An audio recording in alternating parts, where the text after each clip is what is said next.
So in the past few years, we've had more camera releases than we could have ever dreamed of while getting most of the features we've ever wanted. But that also means that choosing a camera has become more confusing than ever.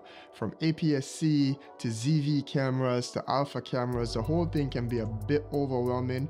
So in this video, I'm going to break down the entire Sony Mirrorless lineup so you could choose what is the best camera for you. So let's get into it. So before we jump into the cameras, let me explain a little bit of the confusion that's been going on over the past few years. Sony has introduced a couple of new lines, most notably the ZV cameras, which is geared towards the average content creator who isn't necessarily looking for all the pro features. ZV actually stands for Generation Z Vlogger, so literally young vlogger. However, a lot of these cameras share some of the capabilities of some of their bigger, more professional cameras. In addition to the ZV line, we also now have these compact cinema cameras, which are very close to some of the alpha cameras there as well, just in a different form factor with some different features there for when you're on set doing documentaries and stuff like that. So I say all that to say this, I'm still going to group the cameras around form factor and sensor size. So the categories are going to look something like this: point and shoot compact cameras, APS-C, compact full frame, flagship full frame, and your cinema line cameras there. So starting with your point and shoot / compact cameras there, these cameras are going to be really small and easy to carry around. Now, the cameras in this category are going to include two main different lines of cameras. It's going to be now the ZV-1 cameras and the RX100 cameras. Starting with the ZV-1, the original ZV-1 has a zoom range of 24 to 70 there. It's a really capable camera. It's also super great for stills. Has a bunch of useful features there if you're just getting started and you don't necessarily know how to use a camera. It's easy to use. Just turn on, you start going. It does the background blur, the autofocus, all of that stuff there for you. The only drawback on this camera was a lot of people were complaining about 24 not being wide enough on the wide end. So Sony then introduced two other cameras. There's a ZV-1F that comes in a fixed focal length of 20 millimeters there, so no zoom on that one, but you do get a wider range. And then the ZV-1-2 comes at an equivalent focal range of 18 to 50, which this might be the sweet spot there where it is that you do get the wide angle when it is that you're vlogging, but then still goes all the way up to 50 millimeters. Then there's still your RX100 compact cameras there. When I first got started on YouTube, I started with an RX100. What I do like about this particular camera though is you get this extra long zoom range all the way up to 200 millimeters, and you're getting a range in both photo and video from 24 all the way up to 200. It's still my everyday camera for that particular reason. So in this particular category of compact cameras, the original ZV-1 is still my favorite. I just like the extra reach of going from 24 to 70. But if you want that wider focal length, then definitely go with the ZV-1-2, and you're gonna get a really capable camera there, something that you could grow with until it is that you get to the next level of cameras. All right, moving up to your APS-C line of cameras there, this is when you're going to start to see a big bump up from your compact camera, mainly because these cameras are interchangeable lenses cameras, so you could switch out the lenses, which could vastly affect the type of quality that you're getting out of your images and your videos. The APS-C cameras is what they call a crop sensor. You also hear it referenced as Super 35, mainly because your focal length is quote unquote cropped by 1.5. I'm not going to get into the full explanation of what that means there. Just know that with your lenses,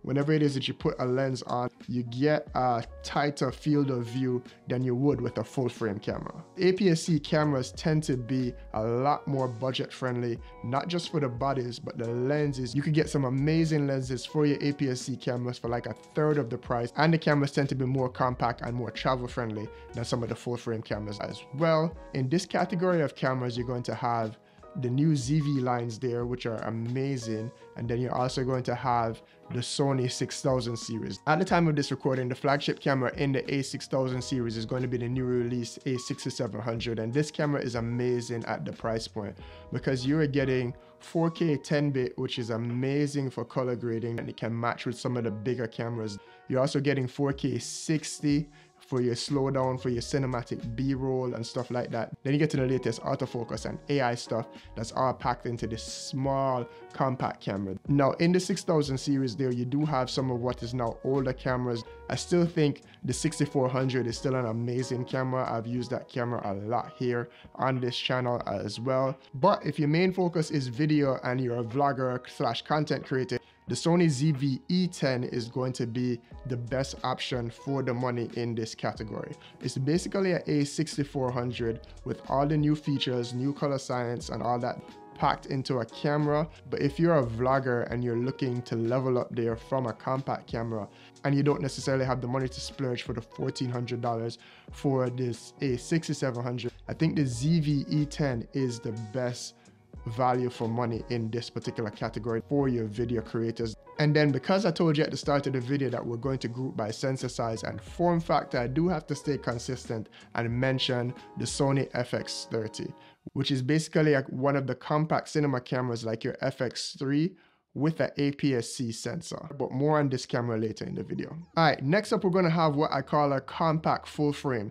This category was introduced by Sony a few years back with the release of the Sony A7C, and now we also have the release of the A7C II and the A7CR. These cameras fill two needs in my opinion there. This is for the content creator that's looking for the absolute best quality like some of the bigger full frame cameras, but also wants it at a reduced price. These cameras are also great for travel because they pack the large full frame sensor there, but in a smaller body that's going to be lighter and easier to carry around when it is that you're traveling. The biggest drawback from using these cameras in a professional setting is going to be a few things. Dual card slots, I think that is crucial when it is that you're shooting commercial work. The risk of losing the footage, I think the dual card slots is a big deal, as well as overheating. Because these cameras are smaller, they tend to overheat a bit more. But other than that, these cameras are amazing. Then you have the Sony ZV-E1, which is essentially a FX3/A7 III sensor there with the 12 megapixel sensor, the dual native ISO, all shrunk down into a smaller form factor there at a reduced price. So in this category here, I'm going to give the nod to the ZV-E1 there for your video creators, but the A7C II is the best overall compact full frame camera in this category. All right, next up we have what I call our premium full frame cameras there, essentially your Sony A7 line of cameras. These are true hybrid cameras geared more towards professional use. They can do both photo and video well, but even within this line, they're still made for some to do video or photo better than the other. So basically the flagship cameras on either end there is going to be the A7S and then the A7R. The A7S, the S stands for sensitivity, essentially is going to make it way better in low light, and that's because it comes with a 12 megapixel sensor, and that's why it's so amazing in low light. The newest version of this camera is like a cheat code to me in terms of where it is that you're in run and gun situations there, the fact that you could have the higher dual native ISO. And the A7S is on the video centric end of the spectrum of this particular line of cameras. On the other side there, you're going to have your A7R cameras. The R stands for resolution. The sensors in these cameras are always going to be much higher. The current A7R comes with a 61 megapixel sensor, which is going to be great for when it is that you're doing commercial photography work there. Anything that you need to blow up on a large screen, or if you need to reframe and crop into an image, you could definitely do that without any loss of quality. But this camera is still very capable of taking amazing video as well. But the main focus of the A7R line of cameras is going to be photography.